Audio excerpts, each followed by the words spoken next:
السلام علیکم۔ ایک بہت ضروری بات شیئر کرنے جا رہی ہوں کہ مجھے پہلی بار تراویح پڑھنے کا موقع ملا کووڈ کی وجہ سے۔ میرے 5 سپارے کمپلیٹ ہو چکے، تو جب میں نے تراویح پڑھنا شروع کی تو وہ تو سب مجھے سمجھ میں آ رہا تھا کہ امام صاحب کیا پڑھ رہے ہیں، اور بہت اچھا دل بھی لگ رہا تھا۔ لیکن جیسے ہی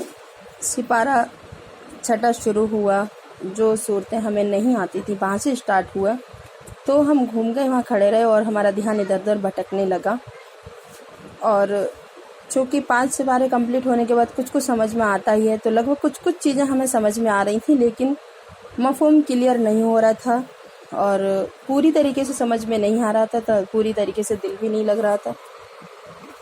تو میرے دماغ میں ایک بات آئی کہ یہ مرد حضرات جو بچپن سے 10-12 سال کی عمر سے تراویح پڑھنا شروع کرتے ہیں، یہاں تک کہ اللہ کے گھر پہنچ جاتے ہیں، پوری زندگی گزار دیتے ہیں، انہیں یہی نہیں پتہ ہوتا کہ قرآن کیا کہہ رہا ہے، امام صاحب کیا پڑھ رہے ہیں، اس کا کوئی خبر نہیں۔ تو کیسے تو ان کا من لگے گا تراویحوں میں، کیسا من لگے گا ان کا نماز میں، فرض نمازوں میں، اور نماز کی میننگ کے نام پر چھوٹی چھوٹی صورتوں کے کچھ میننگ رٹ لیتے ہیں کچھ لوگ، اور بہت کم لوگ کرتے ہیں یہ بھی۔ لیکن جب امام صاحب پڑھ رہے ہوتے ہیں تراویح، تو اس کے لیے ہمیں پورے قرآن کی میننگ آنا چاہیے، اگر ہم چاہتے ہیں کہ ہمارا صحیح اس سے عبادت ہو جائے، صحیح سے سمجھ آ جائے کہ اللہ کیا کہہ رہا ہے، کیونکہ رمضان ایک ایسا مہینہ ہے جس میں قرآن نازل ہوا اور تراویحوں کے ذریعے پورا قرآن سنایا جاتا ہے۔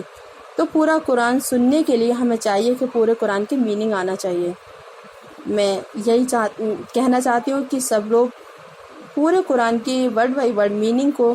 غور کر کے پڑھنے کی کوشش کریں، سمجھنے کی کوشش کریں، پھر اپنی عبادتوں میں